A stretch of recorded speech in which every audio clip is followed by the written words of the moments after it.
Okay, so you're here for another deep dive with us. Always a pleasure. And today we're going to be taking a look at something pretty interesting. We're always trying to, take a look at a topic that's kind of, bubbling up out there in the social sphere and figure out what's going on.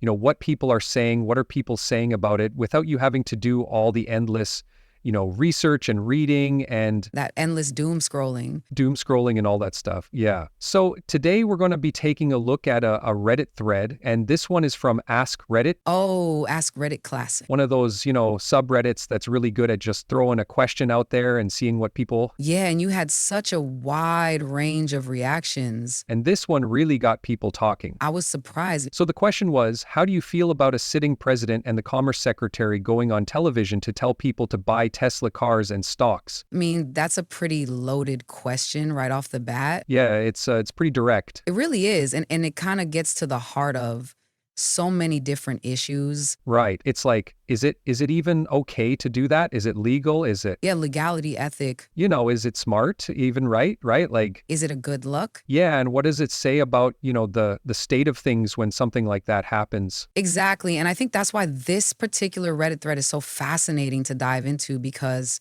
you get this really raw, unfiltered glimpse into what people are thinking and feeling about it. Yeah, like a temperature check. Totally a temperature check. And, you see the whole spectrum of reactions from outrage to, apathy to, Support even. yeah, even support and everything in between. It's wild. Yeah, so let's break this down a little bit and, kind of try to figure out what are those key issues that people are bringing up.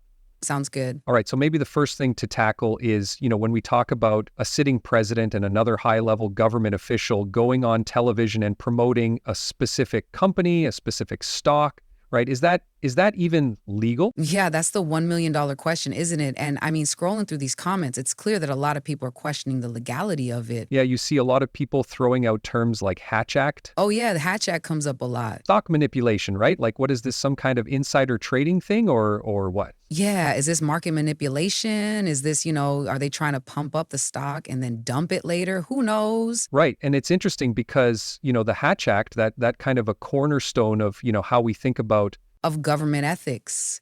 You're not supposed to use your official position to engage in certain political activities. Right. And would this fall under that umbrella or? Right. Well, and that's where it gets a little bit tricky, because some users pointed out that there was an amendment to the Hatch Act back in '93. Oh, okay. That actually exempts the president and the vice president from certain parts of it. So it might not apply to the president in this particular case. Right. But presumably would apply to the Commerce Secretary. Right, precisely.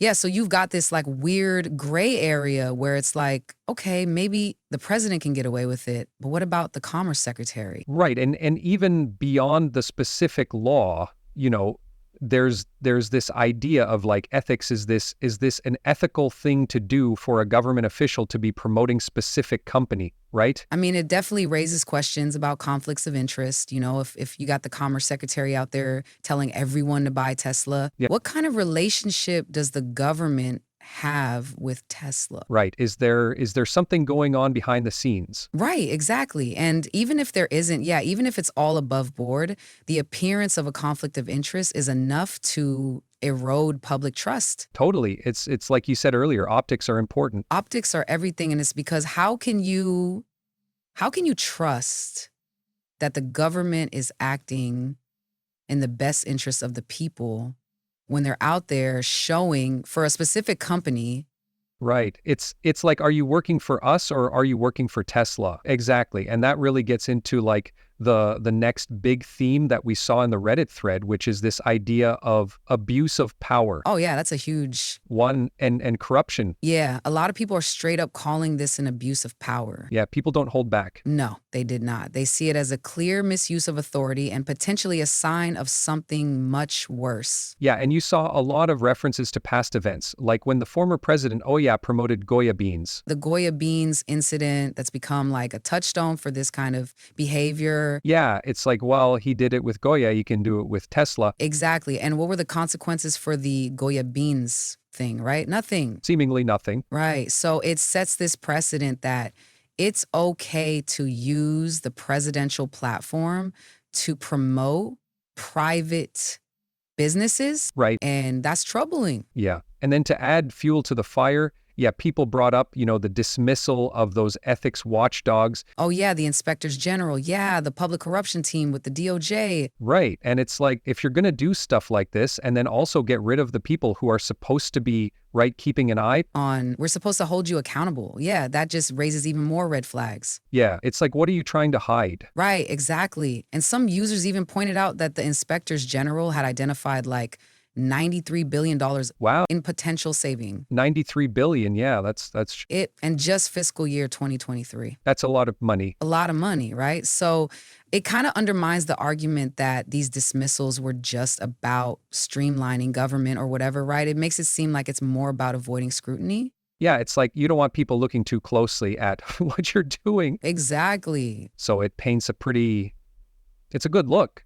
Yeah. A pretty concerning picture. And it feeds into this larger anxiety that some people are expressing about the vulnerability of the system to an abusive executive branch. Yeah. Right. Like the checks and balances Yeah, the checks and balances aren't working as well as they should. And when you combine that with this feeling that norms in good faith are eroding, Right. it creates a really unsettling picture Yeah. It's like the rules don't matter. anymore. And it makes you wonder what's next. Right. And one of the really interesting things that came up was this concept of hypernormalization. Oh yeah. Which I had never even Love that. heard of before. Yeah, it's so apartment. But it basically describes this phenomenon where, Where things that used to be shocking or unacceptable become so commonplace that we just accept them. right. It's like the frog in the boiling water. Yeah. It's like we're slowly getting boiled and we don't even realize. And we're just like, oh yeah, this is fine. Yeah. This is normal. This is normal now.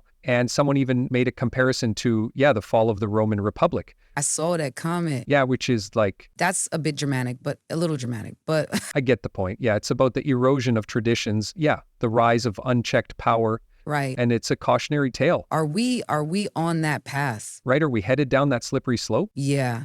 Okay, so now let's talk a little bit about the players involved here all. Right. So we've got, because It's not just about Trump, the actions themselves, but also about the the personality, the, personalities involved. Yeah. So Trump obviously is at the center of this, right?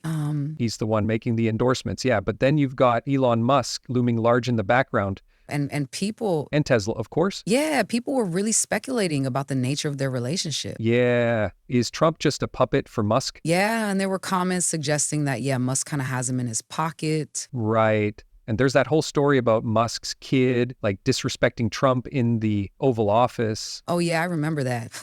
It's like, what's the dynamic there, right? Are they friends? Are they rivals? Is it a transactional relationship? Right, what's the deal with? Oh, no, yeah. And some people were suggesting that maybe this is all about, Tesla getting some kind of preferential. Treat. Oh, yeah, the quid pro quo. Yeah, like maybe they're going to get some big government contracts or a tax breaker Or even nationalized, or the greatest bailout ever, as one user put it. which is kind of a scary thought. Yeah, it is a bit dystopian. Yeah, but it speaks to this fear that the government is picking winners and losers in the market. Right. And it's funny because people were also pointing out this kind of shift in the narrative around Tesla. Oh, yeah, like under the previous administration, it was seen as this. It's like welfare green, worthless car company. Yeah, yeah. And now suddenly it's like a national.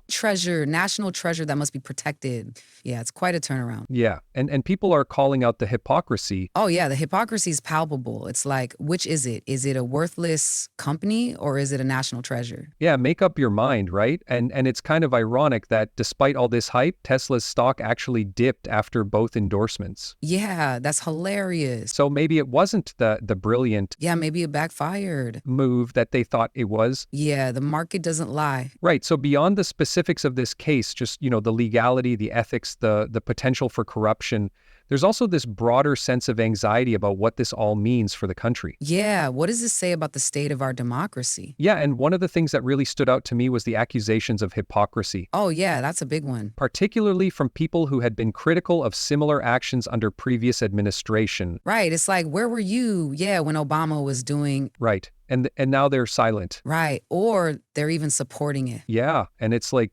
Cognitive dissonance. like, have your principles changed, or is it just, Or is it just about who's in power? yeah, who's in power? It's Tribalism. yeah, and some people were even using terms like fascism to describe. It's a strong word, yeah, but I understand the sentiment. Yeah. It's this idea that the government is choosing which entities will succeed Right? And and which will fail, squashing the ones, yeah, that they don't like. And that's a hallmark of authoritarianism. right. And one user actually mentioned the 14 characteristics of fascism and pointed out that I've seen that list. Yeah, it's pretty chilling. it's a little scary to see how many of those boxes are getting checked these days. Yeah, it's not a good trend. No, it's not. And I think this whole situation really feeds into this growing disillusionment with the US political system. Yeah, there's this sense that the system is rigged. Yeah, that the laws don't apply to the powerful, right? And that we're